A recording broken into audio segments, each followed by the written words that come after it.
I'd like to start off today's shir reading a letter that Manny provided to us. This letter was from Manny's grandfather, dated September 24th, 1932. And it's interesting to note that it says on top of the letter, Yom Aleph to Slichas. It's the first day of Slichas that this letter was written, to Shtar. And what does the letter say? It says it in Yiddish. I'll read it in Yiddish and I'll translate it. Ich, I'm not going to say the person's name, it's in the Lashon Hara, but ich, somebody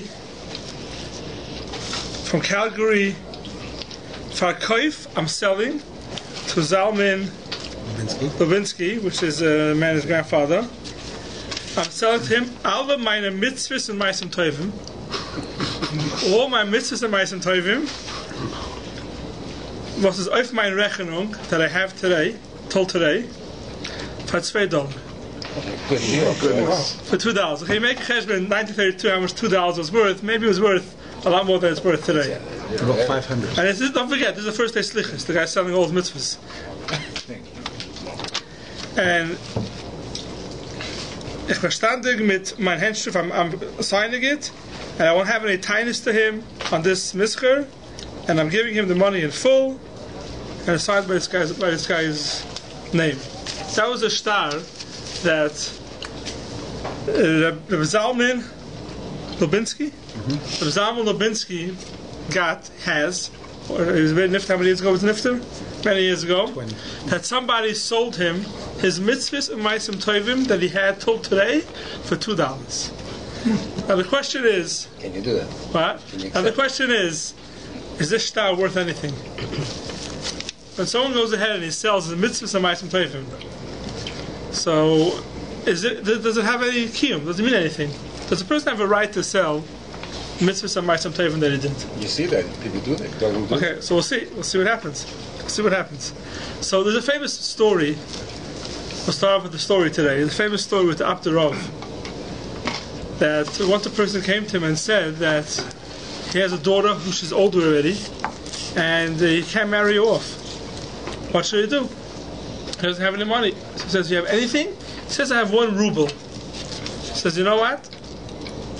After you leave me, the first business deal that comes your way, for 1 ruble, you buy it. And he'll be matzliach." Okay. He leaves from the Abderov, and he stays over in an inn someplace on the way home. And when he's there, people are schmoozing, some Fri people around over there, they're schmoozing. I say, "Oh, where are you coming from?" And we're saying what their travels brought them to this inn. So he says, "Well, I went to the Abderov and I couldn't marry my child. They told me," and they start laughing. They're making chayzik, of Rebbes, and they're making chayzik of Orthodox Jews. They're laughing at him. They said, "So what are you going to buy for 1 ruble? You can't buy anything for 1 ruble." So one guy says, "You know what? I'll sell you my Olam Haba for 1 ruble. I'll sell you my Olam Haba for 1 ruble." So the guy says, "I'm sorry, the Rebbe said that, I should do business. Buying Olam Haba is not called business." So the Samei Chayzkim, "Oh, you see, you don't listen to the Rebbe. The Rebbe said the first thing that comes your way, you buy." So he didn't have a choice. He said, "Okay, give me a shtar. They sell me your Olam Haba." So the guy gave him a shtar. He's selling him his Olam Haba. He gave him 1 ruble, and that's it. His last ruble he lost. Now he has nothing. The person who sold it went home that night, whatever it was, and his wife tells his wife what happened. His wife says, "You what? You sold the Olam Haba?" He says, "Yeah, what's the big deal?" She says, "Out of here. I don't want to. Till you get your Olam Haba back, you find yourself a different wife." So he says, "Man, the whole thing was a joke. I don't want anything. Till you get the Olam Haba back, I don't want to see you." So then he goes back to the seed and he says, "Listen, do me a favor. I want my wife was yelling at me. Come on, give me back the shtar, take back your ruble, and let's quit the games." So he says, "No, not a game. The Rebbe said to do it, I do it. Come on, let's go." Nothing. The guy's not budging. He says, "You know what? I'll go back to the Rebbe and see what he says. See what he tells me to do." So he goes back to the Abderov and tells him the story. He says, "Good. Don't give it back to him for less than 1,000 ruble." So he comes back And he tells the guy, listen, I went to the doctor, it says 1,000 ruble. And the guy is yelling at him, screaming, kids, after the guy had no choice, had to give it. He gave him 1,000 ruble. Good business. Good business deal. He made how much percent out of his money did he make? 1,000%. More than 1,000%. Oh no, more More than 1,000. If you double it, it's 100%, right? It's a lot of percentage on his money. That's the story they say. So the truth is, the question: can you bring a raya from a meiser? I don't think you bring a raya from a meiser that you could sell your schusim. People want to bring a raya from there, but from a story you can't bring a raya. So the truth is, it was very appropriate for this week because the whole makar of selling mitzvahs or anything like that is this week's parsha. Where does it come from? It comes from Yisachar Zvulun. We know it says in this week's parsha, Zvulun l'chayv yam yishkain, v'hu l'chayv aniyas v'yachas yal tzidain. And Rashi says that Zvulun, ha'oitzik pagamatria, Zvulun was doing business. Umamtzi mozan l'shevet Yisachar, he'd give Shevet Yisachar food to eat, he'll support them. V'heim oitzikim v'tayra. This is not an appeal for the Kayal Rabbi side. I'm just giving a share. V'heim oiskim b'Torah, and they are learning in Torah. Yisachar is learning in Torah. So you see over here, V'husha Amar Moshe smach Zvulun mitzeisecha v'Yisachar b'Yayalecha. Why? Because Zvulun, even though they're going out to do business, they're having a Torah. Smach Zvulun mitzeisecha. Now, what does that mean? What are they gaining by supporting the Yisachar? So if you look in Halacha, in Siman Reish Mem Vov, in Yeridaya, it says, Kol ish Yisrael chayiv b'Talmud Torah. Every single Jew has a chiyuv, he has to learn Torah, there's no way out. You can't excuse yourself from this. Bein Oni, Bein Oshir, so if you're poor, so if you're rich, Bein Shalom Begufoy, Bein Bal Yisurim, Bein Bocher, Bein Zakarin, Afilu Oni HaMachazer Al-Psachim, Afilu Bal Isha Abonim. Seems like it's much harder to learn then. Chayiv L'Kvoyel Izman, he's mechuyev to set aside a time the Talmud Torah b'Yom u'Balayla. Shnema v'Gisa b'Yom u'Balayla. There's a chiyuv, same Shulchan Aruch that says that if you get the same Talmud of Roch, you have to go back. Same Shulchan Aruch says a chiyuv every person, no matter who it is, to be conveyed to the Torah. But Mish Iyav Shadil Night, someone who can't. What should he do? He can't do it. So by every mitzvah, there's something called Einus Achmana Patre. You can't do the mitzvah, it's impossible to do it, you're part to do it. Here it doesn't say that. Me, there's no how to learn. Because there's a lot of tirdas, you can't get around to it. You have a way out. Give other people who are learning, and they'll learn for you as if you yourself learned. Now what does that mean as if you yourself learned? The person didn't learn. So you're helping somebody learn, and therefore what? So from here you see halacha, it seems that you go ahead and you could pay somebody to go learn, then you get as if you yourself learned. As if you yourself learned Torah, even though you can't learn, if you pay somebody and he's learning because of you, it's as if you learned. Now what does it mean as if you learned? You get the schar of what? So the Achronim are very busy with this. I'm not going to go through the whole arichis of exactly how Yisachar Zvulun works. But they're all maskim that what is it as if you learned? So you come up to Shemayim, and now they'll give you schar for learning.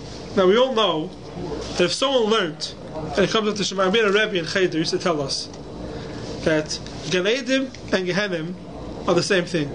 There's no difference. What is it? They give you a Gemara without a clock. In Cheder, the kids are always looking at the clock. What time is? When's recess? So the Rebbe would tell us in Shemayim, Gan Eden and Gehenim is the same thing. They give you a Gemara without a clock.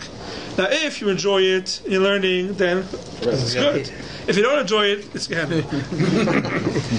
So a guy comes up to Tishamayim, and he supported somebody to learn, but he doesn't know, he can't read. And he's sitting there amongst all the Talmidei Chachamim, and they're talking and learning, and he's sitting there via Goyim, and Amaretz, you can't read anything. So all the Achronim ask him that if a person supports somebody to learning, not just he gets the schar, it's as if he himself learned it. If the person he's supporting learned Masechtas Saita, you come up to Shemayim, you'll know Masechtas Saita. That's what the Achronim say. It's as if you yourself learned it, you'll know it. You'll be able to talk and learn with the people in Masechtas Saita. That's a great deal.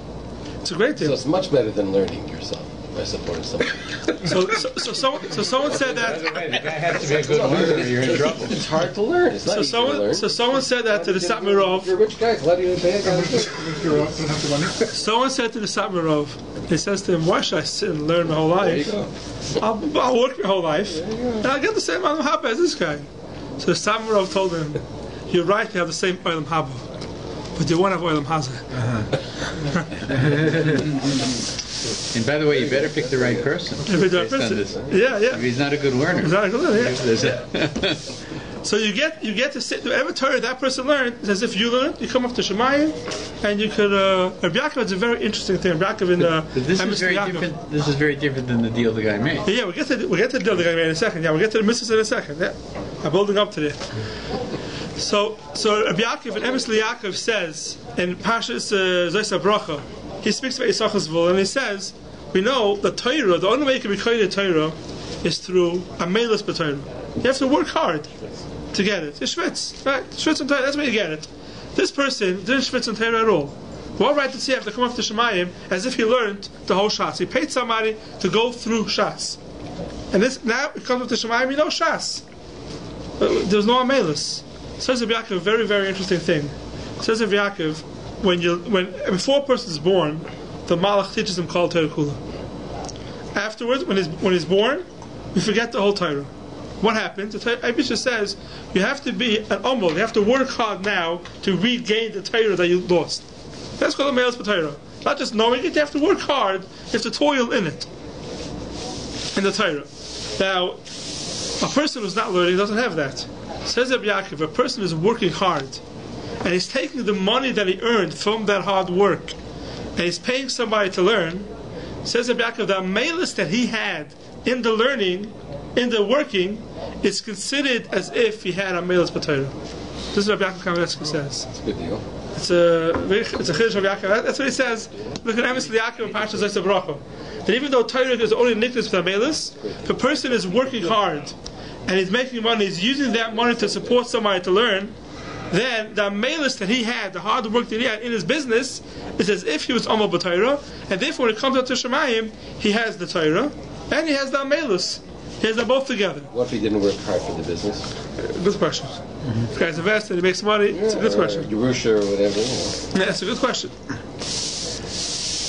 That gets into exactly what Yisachar Zvul means. Because when you the tshuva, Yisachar Zvul doesn't mean I can just pay somebody and say, okay, go learn Shas as if you haven't. You have to have a deal. I'm working, you're learning, we split everything 50-50. That's a Moshe's Chiddush. That you have to split everything 50-50. Yeah. That's I don't want to. So that's not so simple. That's not so simple. No, it's not, according to Moshe, it's not so easy to have Yisachar Zvul deal. That's how it works? I don't want to get into that now. That's a whole shayla if they ask about exactly how Yisachar Zvulun works. But everyone agrees that when you do Yisachar Zvulun, then the Zvulun is as if the Zvulun is if he has the Shas, he knows it, and that's what you're doing. That's the business deal. Now, that's all by learning Torah. You can make a business deal. You're learning Torah. I worked hard. I paid for you to learn. We have the Torah. I'll read the lashon of the Chafetz Chaim.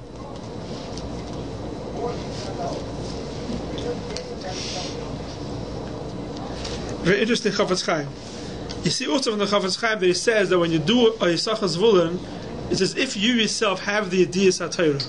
That's the Chiddush here. When you do Yisachar Zvulun, it's as if the Zvulun has the same Yediyas HaTorah as the Yisachar. He says, Ach kol zeh she'amanu, sheyuchel ha'adam liknes chelkei b'Torah. He can be kind of chelik Torah ayadei hagzakasai, through being maksik, through helping out. Urak le'inyan kiniyas hachelik shel Yediyas HaTorah b'shas ha'poskim. You could get that through knowing Shas and Poskim, as if you yourself learned the Shas and Poskim. Shetzarch Omel Rav takes a lot of hard work to know Shas and Poskim. Aval v'kamokim tzarich al adam lilmoy al kalponim halachas tzarchas lemaisa k'dei sheyeda as a maisa sheyasa. Says the Chafetz Chaim, if someone's going to be a Yisachar Zvulun, the Zvulun's going to think, okay, I don't have to open this, I don't have to crack a book. It doesn't work that way. Even if you do Yisachar Zvulun, you'll get the Yediyas HaTorah that the Yisachar has, but he doesn't pattern himself from not knowing the halachas that he has to know. That he still has to do. But you see, Agav, from the lashon of the Chafetz Chaim, that it works that you could get the Yediyas HaTorah. How direct does the compensation have to be? For example, people that pay to have art scroll volumes dedicated, or if I bought a light bulb for the shul, or someone paid for carpeting for here. So that gets involved in exactly the way Sachas Vula means. If someone is Machzor Torah, if someone makes it easier for people to learn, he builds a shul or he prints Svarim, you definitely get schar for that. That worse than any other tzedakah. It could be, and the Chavis Chaim a few times says it's a better tzedakah than other tzedakahs. But lav dafka, that means if someone pays for the art scroll value, but anybody who learns the art scroll, who learns those Gemaras, as if he himself learned it. It's not a Sachas Volunteer. Even if I paid for that volume, doesn't make a difference. Doesn't make a difference. You didn't pay for the person who's sitting and learning to be able to sit and learn. It's a different thing. If a person, in order to sit and learn, means he's not working, he needs panasa. He has to feed his family. If you make it easier for people to learn, that's not Yisachas Vulin. It's a you can make whatever deal you want. Just like this star, I can do whatever I want. That's a question. Could you do that? Could I say, I'm paying for the new art scroll volume, and anybody who learns Torah, I get part of it? It's a two-side deal. The other guys have to agree to it. Yeah, but who says you can do that? So that's what I'm trying to prove to you. I'm trying to prove that you can't go make any deal you want. There's a special deal for Yediyas HaTorah of Yisachar Zavulin that if a person needs panos, he can't work. You know what I mean? Not can't work. He doesn't want to work. He wants to learn, and you're going to help. You're going to support him. There's a special then that you can get the Yediyas HaTorah through that. Not end of every mitzvah. We'll see in a second. Maybe you're going to get to it. Okay, not everything, and not just that. The Ramah says over here. The Yachal Adam Hasas of Chaveda Shehu Yasik B'Torah V'Hu Yamtzi Loi Parnasa V'Yecholach Imay B'Schar, and I'll split the schar, which means the Yediyas HaTorah. Aval Im Kvar Osak B'Torah. If someone went through Shatz and Poskim, if you're splitting the schar, does that mean that one of the person is now diminished? Okay, that's a good question. I said that's also a question of Yisachar Zvulun. It's a question of Yisachar Zvulun. Not everybody holds that way. Some people hold that Yisachar Zvulun, the Yisachar loses some of his schar in order to give it over to Zvulun, and some people hold not that way. But the whole Yisachar Zvulun thing is a shibif ne'atzmai. It's a complicated thing. Exactly how it works. Does the Yisachar lose? Does Zvulun get schar at the Yediyas HaTorah or not? But says the Ramah, if somebody went through Shas, right, they went through Shas. Now he goes up to somebody and says, listen, you know what? I know Shas. You give me $100,000, I'll give you my Shas that I learned. That you can't do. You can't do for the past. You know, I sat on it for the past 10 years, I'm selling you my Yediyas HaTorah, you can't do that. It's only lahabah for the future. For the future, I say, I make a deal with you. Help me sit and learn, and then you get a schar for it. But for the past, you can't do it. So for what happened in the past, you can't do it. It's a Gemara. The record to this is a Gemara in Saita. The Gemara says,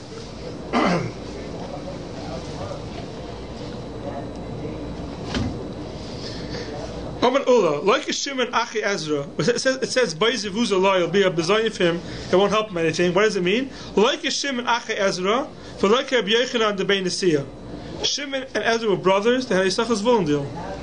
Rabbi Yochanan de Bein Nesiya had a Yisachar Zvulun deal. Elo ki Hillel v'Shevna. What is that? The Chi'asa of Dimi, Omar, Hillel v'Shevna Achi Hava. Hillel v'Shevna were two brothers. Hillel, Osak B'Torah. Hillel sat and learned his whole life. Shevna Avad Iska. Shevna did business. L'Saif Amalei. Afterwards, Shevna said to Hillel, Ta Na'aroiv V'Lifkoig. Let's split it. I'll pay you now, and let's split it.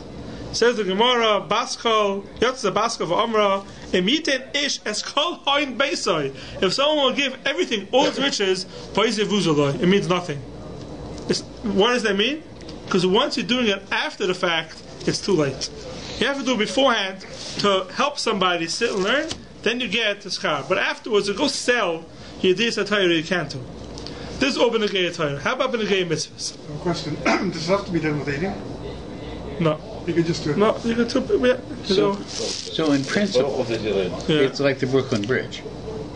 You could turn to 5 people and sell them each your time of learning Torah. For the future, for the past? For the future.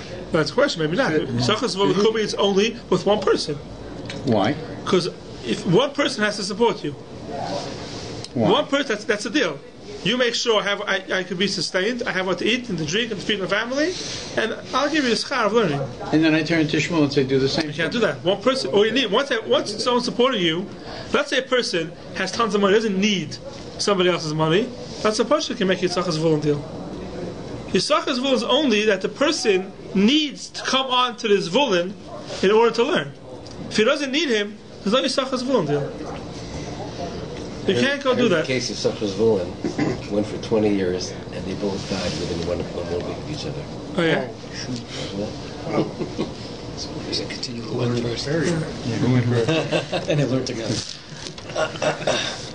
That's all B'Negeya Torah. Now, how about mitzvahs? Because someone sells mitzvahs. So there's the Kiva Eger brings down over here a shuvas from the Shuvas Ma'arit. It says like this: similar thing. Someone bought from his friend his chelik that he has in the Leviyasin. Leviyasin is where you eat lots of love, right? So Reuben went to Shimon and tried to sell him his chelik that he has in the Leviyasin. What's the halacha? The kuf sehuvim for 100 gold coins. Hakaitna al yismach. The person who bought it shouldn't be so happy because they didn't get anything. Take it easy, man. But the meicher should be upset. Why?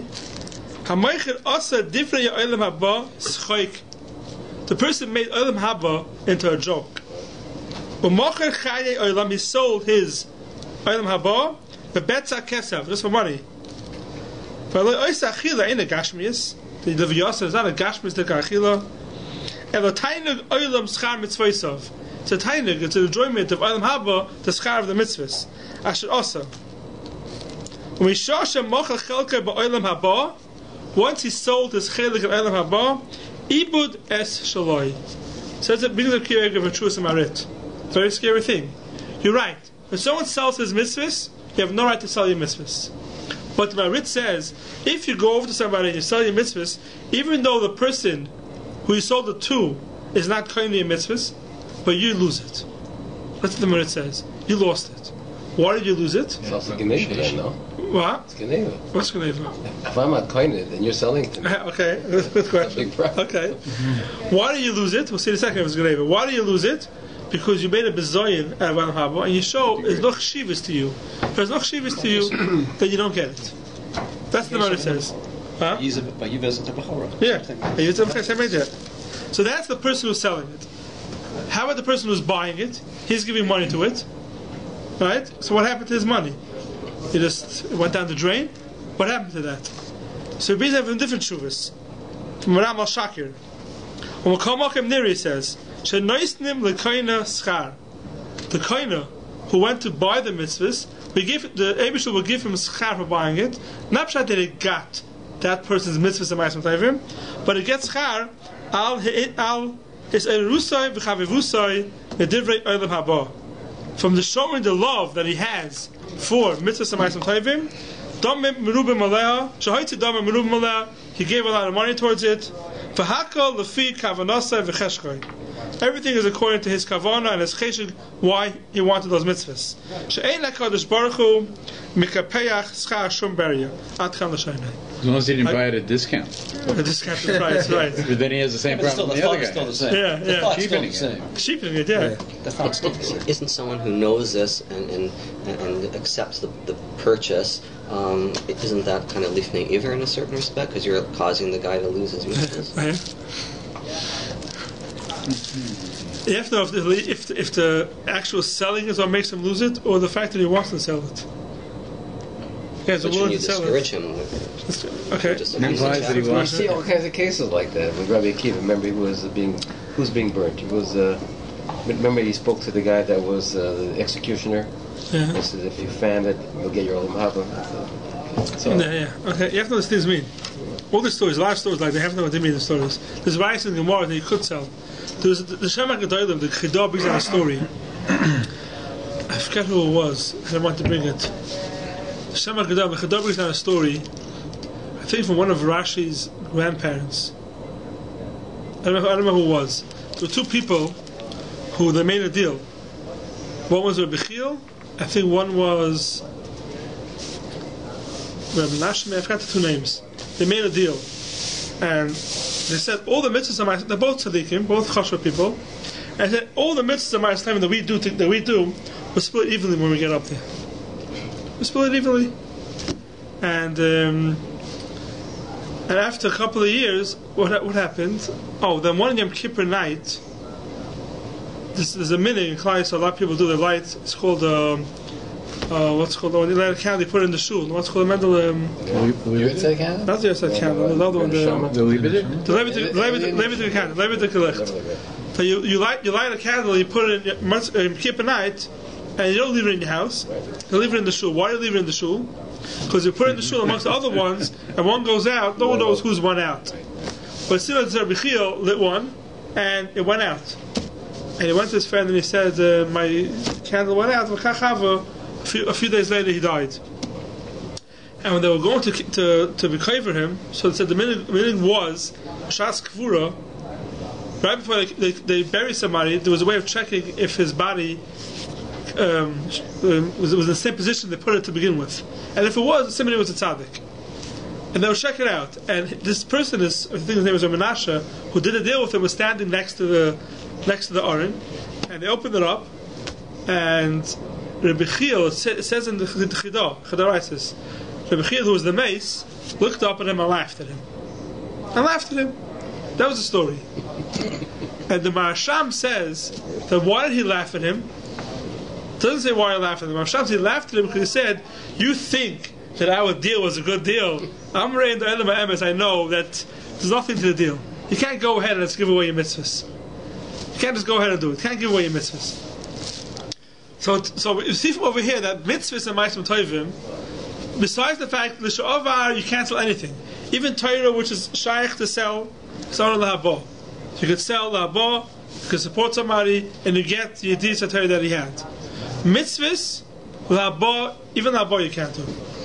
Even l'habah you can't do mitzvahs. L'sha'avar for the past, for sure you can't sell anything. If someone tries to sell his mitzvahs, for just for two tshuvas, he may lose his schar mitzvahs, and the buyer may get a schar because he showed the chshivas of the mitzvahs, but not more than that. He won't get all in his mitzvahs, don't come to him. You can't do that. But how about selling him mitzvahs? Can I sell my mitzvahs for the future? I want to tell somebody, listen, I'm going to do mitzvahs, I'm selling them to you for the haba. Could someone do that? So the answer is you can't. You can't. And this is a tshuva also for Rabbi Shakir. It says over here, there's so much that tonight was said. It says, any fasts that I fast this year is yours. I'm selling it to you. Any fast that I fast, I'm selling to you. So he says you can't do that. A person can't go ahead and sell his ma'asim tovim even for the future. So why is that different than selling your Torah for the future? What's the difference? So the difference is that everyone has a chiyuv for limud Torah. There's no such thing as oynis rachamon patrei on limud Torah. Everyone has a chiyuv to learn. Therefore, the Torah says, if you don't have a way to learn, what do? We gave an eitzah. Something called Yisachar Zavulun. And it's a makar from the Torah. If there wouldn't be a makar in the Torah for Yisachar Zavulun, we couldn't go make it up ourselves and say, I could support somebody in learning, and I get a schar for the learning. Who says you can do that? The Torah says you can do it. Why? Because since everyone has a chiyuv for limud Torah, and if someone can't do it, we have to give you a way out. You know what the way out is? Support somebody that's still learning. But mitzvahs, we don't have that boy. There's no mitzvah in the Torah that a person is mechuyev to do, even though we can't. Every mitzvah, a person cannot do the mitzvah. Not talking about loisas said. Loisas, of course, you're not allowed to do. We're talking about mitzvahs. Every mitzvah that a person does, if it's impossible for him to do it, he's patur. He's patur from doing the mitzvah. By Torah, we don't have that patur. Since there's no patur by Torah, what's the eitzah? Torah gave you an eitzah. You go ahead and you could buy someone's yediyas Torah, only for the future, not for the past. That's why there's a difference between regular mitzvahs and limud Torah. Limud Torah, you could do it. Regular mitzvahs, you cannot do. That's the difference. Any mitzvah? Any mitzvah. There's no mitzvah that you can sell the schar of the mitzvah. No, I'm asking. Any mitzvah that you cannot do, you're patur? If you can't do it, you're patur for doing it. But you have a mitzvah not that way? Because your hand is broke, you're having a whole... You have a mitzvah that's not that way?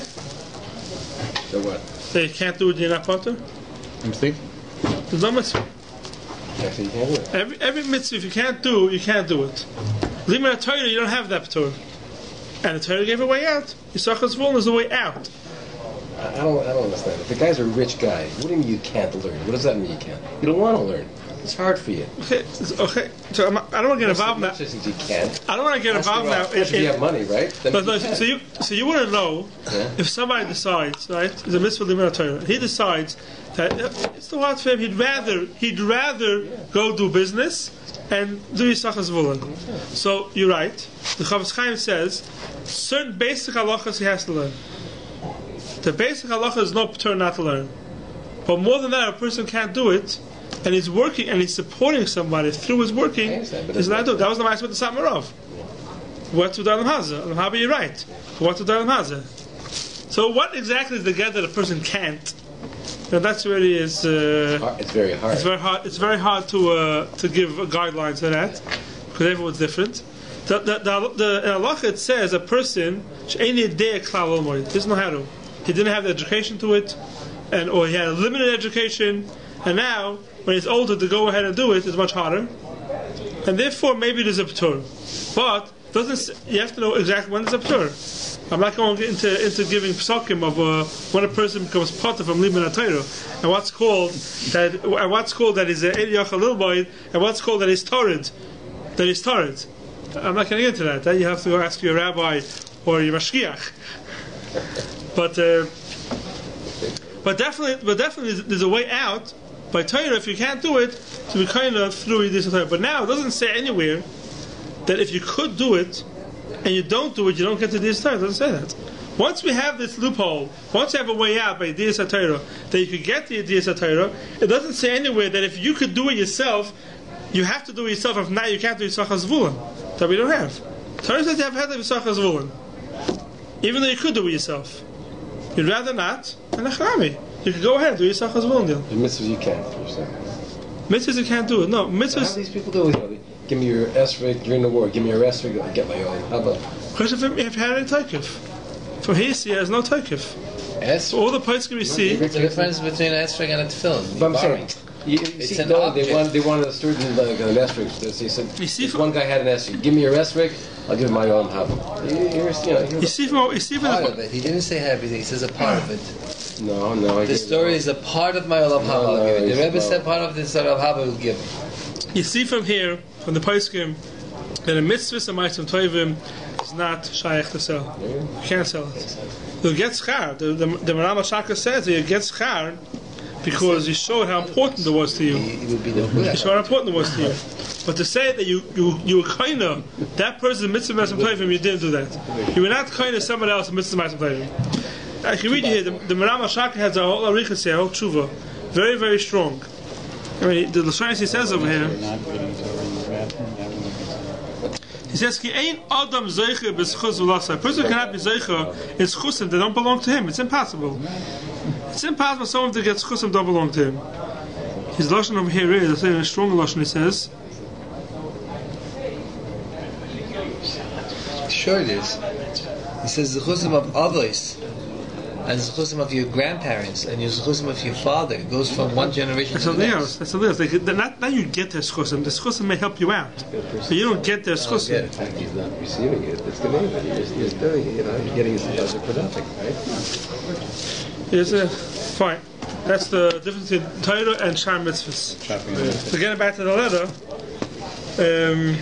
the person who sold it, Pashas, he lost his Mitzvahs and Mitzvahs.